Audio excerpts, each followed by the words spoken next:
Hello and welcome back, everyone, to Legacy of the Duelist on Rocket Rabbit Commentaries, and in this episode we're continuing on with Soulburner versus Blue Gal. We've got out our signature monster, Salamangreat Heatleo, and Blue Gal successfully managed to bring out Archlord Christia. That's game. I remember when Archlord Christia was one way of saying, oh no, somebody's in big trouble. Well, she still is that specifically because she locks both opponents out. She locks both.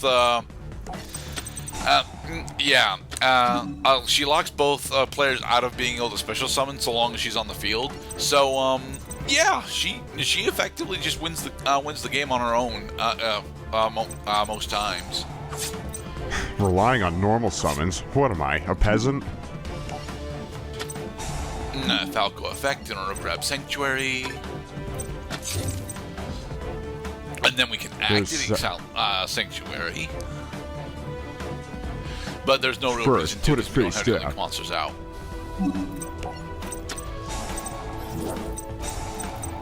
Damn it, Candina, stop burning me for 400 points every time I do something. You blinked. You lose 200. You had to sneeze. You lose 200. You had to use the bathroom. You lose 200.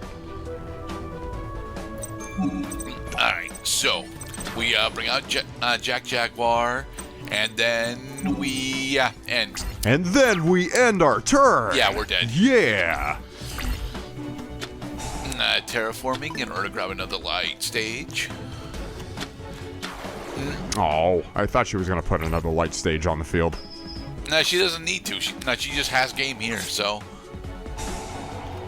You got a phone call from your mom. That's another 200 life points, mister. Yeah. To be perfectly honest, had Archlord Christia not come down, we probably just would have won that from there. But nope. Sweet guitar. That's funny. The obsessive Uva loop. I don't think Obsessive Loop has ever actually been in any significant combos, but I know it actually has combo potential in it. I'm pretty sure it easily makes level 6 synchros very nicely. Anyway, back to using Slow Burn.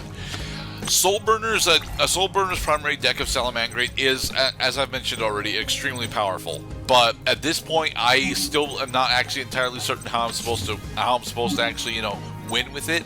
As well as if Blue Gal gets out Christia, Soulburner very much doesn't actually have anything that he can do, as he is a link climbing archetype. Right, and a link summon is a special summon. Yes.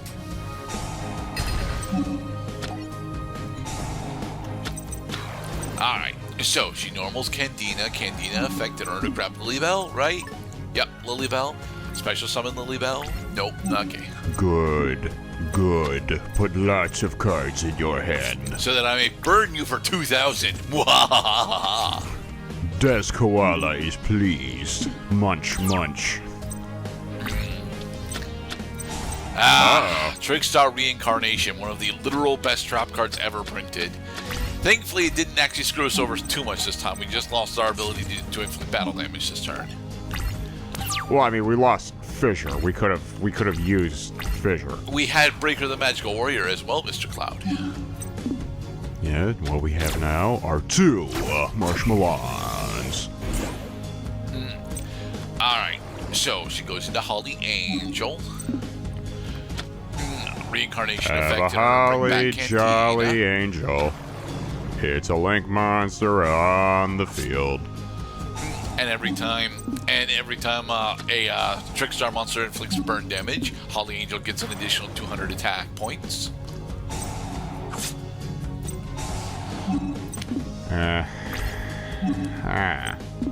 Interesting. But Marshmallow will keep us protected, because that is what Marshmallow does the bestest. Thank you, Smiley Marshmallow. Let's link climb some more. Wait a minute. Into Delphindium. But she just erased all the progress she made on Holly Angel. And she doesn't get to keep those attack points, Mr. Cloud. Oh, it's only until end of turn? Yep. Oh. See, so they knew when they set up Holly Angel how often that burn ability, that 200 points for, you know, existing every second was going to play out in the dynamic sense in the course of just one turn. Kinda, sorta. The Trickstar archetype was definitely built for the anime first, and then conceived as a playable archetype, and you can tell that because at this point in the anime, since VRAINS is primarily doing speed duels, the 200 points every time your opponent does anything stacks up much faster than when you've got 8,000 life points to worry about. Right.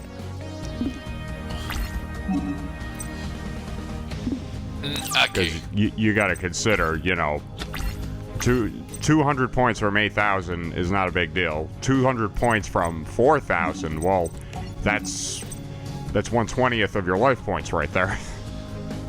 Okay. I don't actually have a level 7 synchro to bring out, so if I was going to bring out a synchro this turn, it would have to be probably Stardust. And although Stardust would actually be really nice, I don't think it would be enough right now. That, and I don't think I can actually get into Stardust legally, right? Yeah, I can't get into Stardust legally yet. You know what we have on the field right now? No. S'mores. Yes. Toasted marshmallows by the burn of our life points assault. Uh-oh. Oh, it's okay. It's okay. She still needs another Trickstar monster in order to actually use that that poly. So let's get another UFO turtle. Yes. Flying in from outer space. Okay, then use UFO Turtle in order to bring in, go into, yes, Solar Flare Dragon. Unfortunately, we're not keeping the Solar Flare Dragon out that long, because, although I could try specifically to deal with the board using Solar Flare here. Like, I could use Solar Flare to attack over Fluffle Owl, then Fissure one of the Delphiniums down. It's actually much easier for me to specifically go into Ally of Justice Catastor. Oh, okay. I mean, Doolittle Chimera wouldn't have enough attack points to go over any of her monsters aside from Fluffle Owl right now. So, do a little Chimera. Do a little dance. Explode the owl. We'll turn that Fluffle into a Puffle. A third Call of the Haunted for Lilybell. I just learned something about my AI opponent's deck. And what was that, Mr. Cloud? She has 3 Call of the Haunted cards. Yeah, but we don't have, but only one of them is active right now, so. And we don't have Malevolent Catastrophe or Heavy Storm. Another Trickstar reincarnation, dang it. Give your opponent the middle finger? It's not quite that impressive, at least against us, because our game plan is to, you know, slowly whittle our opponent with card advantage. So, Zaka Marshmallow on 4 Guardian Sphinx. Now we got some graham crackers. And if Guardian Sphinx goes off next turn, we win. Yeah, actually. Are you gonna do anything, Miss Blue Gal? She's thinking. You really should respect the time it takes for players to think.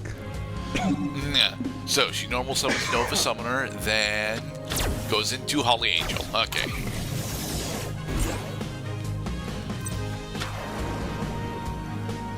Yay. She's having difficulty figuring out what the fuck she wants to do. Yeah, this is weird.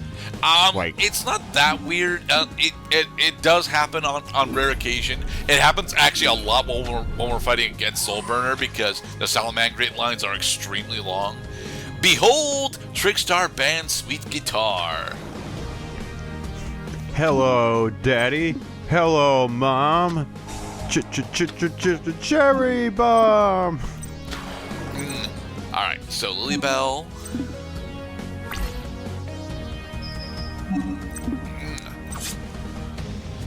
So Lilybell effect in order to bring back Delphindium. If she just kept her Lilybells out, then she would be winning right now. But I think she underestimated. No, we've specifically disabled her ability to keep Lilybells around. We've been focusing on taking them down. Well, I mean, she did that herself. She just she got rid of her Delphiniums, not her Lilybells. Okay, Reigeki, we win. We did it, guys. She's got no cards. She's got no trap cards. All of her effects are done. No triggered abilities in the graveyard. Game's over. Yay! Go on, Armored B. Finish this game for us. And that is why you should be running copies of Raigeki and or Lightning Storm in your main decks, people. In the next episode, we'll continue on with the VRAINS campaign, as I believe we're switching back to... Yeah, I'm thinking we're switching back to Varus vs. Playmaker. Be safe, everybody. We got the Soulburner booster pack. Waha! Tuning rockets. And honest, kick ass. Rock and roll.